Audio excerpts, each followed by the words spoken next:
everybody, it's Carly here. I'm back again after a little bit of a break of making videos. You might have noticed last week that Caroline posted her video in my place, so massive thanks Caroline for covering me, appreciate it. For today's video, in the lead up to Valentine's Day, I wanted to talk to you guys about why I prefer a real love story over a Hollywood style love story. I think there's quite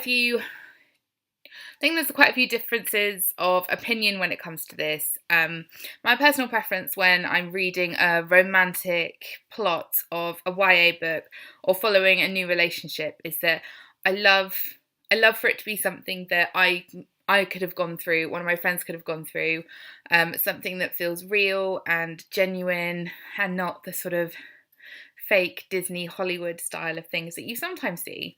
I do think YA has an absolutely incredible representation of love, especially that sort of first love between teenagers and the intensity of those emotions. I think there are so many amazing authors who capture that so well. I think you sort of have your Sex and the City style love, and then you have your real love. That's what we have day to day. That's what keeps a relationship going. When I talk about Sex and the City love, I'm not hating on Sex and the City. I didn't watch it really, but I know I caught the odd episode, but I know lots of people loved it. So I'm not specifically hating on Sex and the City, but you know, I just feel in books, in certain books, there'll be a lot of insta love. People will meet, and a couple of weeks later, they'll be deeply in love, they'll be soulmates, they'll be ditching their friends and family to spend all their time with their new boyfriend and girlfriend. And that love burns out. Love burns out like hella fast. I love seeing a relationship develop where there's a foundation of friendship, where there's a bit of something before those feelings develop. I think instant attraction is a big thing. I mean, that's there in most relationships, but I love it when a relationship develops over time as it does in real life. I feel so much more invested in a love story like that, and I'm just more rooting for a couple that start out like that, that start out as friends, where they have doubts, where they have worries, like we all do, where there's the kind of will they, won't they moment, all that tension. I love it when a writer can express that in a book. I think it's so powerful. It makes you care so much more about the couple than if they just meet and bam, they're together. There's no conflict, there's no wondering if they're going to get together, there's no kind of waiting for them to meet properly for the first time, and there's not that spark that turns into a little flame and grows and grows and grows. I think that's a really powerful thing to read, and I think if a writer can capture that well and draw you in, then like bam, for me, I'm sold. That's what I need to be sold on a love story.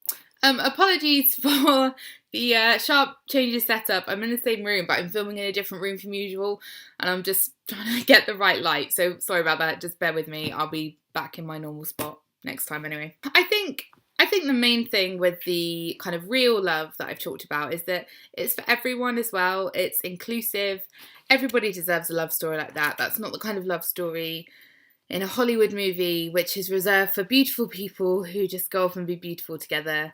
The kind of love I'm talking about is for everybody. It's something that everybody finds, and everyone knows what it's like when you first meet someone and there's that, oh, they're going to text me, like, oh, when I go to the party, are they going to be there? Like, that just kind of initial like flourish of excitement. It's the most amazing feeling when you go through it, and to read kind of two characters that you've really kind of fallen for and that you're really willing to do well and, you know, and get what they want when you follow them from that tiny little seed, you know, up into a relationship at the end of the story is awesome. I love it. I mean, I remember the first book I remember kind of feeling this about is when I read Diary of a Crush. That was back in, I don't even know, but I know that I was clipping each instalment out of my J17 magazines and putting them in a binder so I could read the whole thing as a book.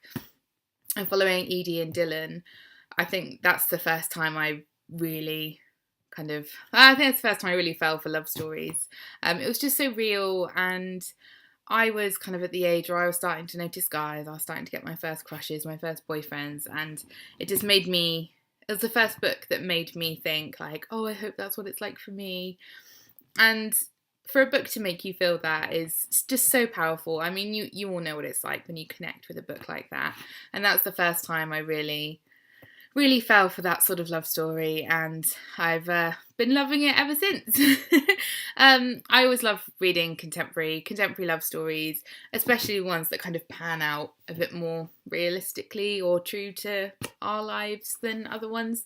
I mean, it's great to read the really glamorous ones where people in LA meet at parties and fall for each other and it's all passionate and he buys her a massive car and things like that.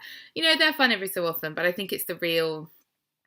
And I've seen the real side of love, that it's not all great as well. There will be conflict, it's not smooth sailing, but if you power through it, what you're left with on the other side is amazing, and that's real love when it boils down to it, and that's the most powerful thing there is for me. There's nothing more powerful than love. So in a book, there's nothing more powerful than watching a love story unfold. So there we go, that's why I love love stories. I hope you're all enjoying our love themed videos, and let me know what your favourite love stories are in the comments. Let me know if you've read Diary of a Crush, and if you haven't, why not get ordering it right now? And I'll see you guys in 2 weeks.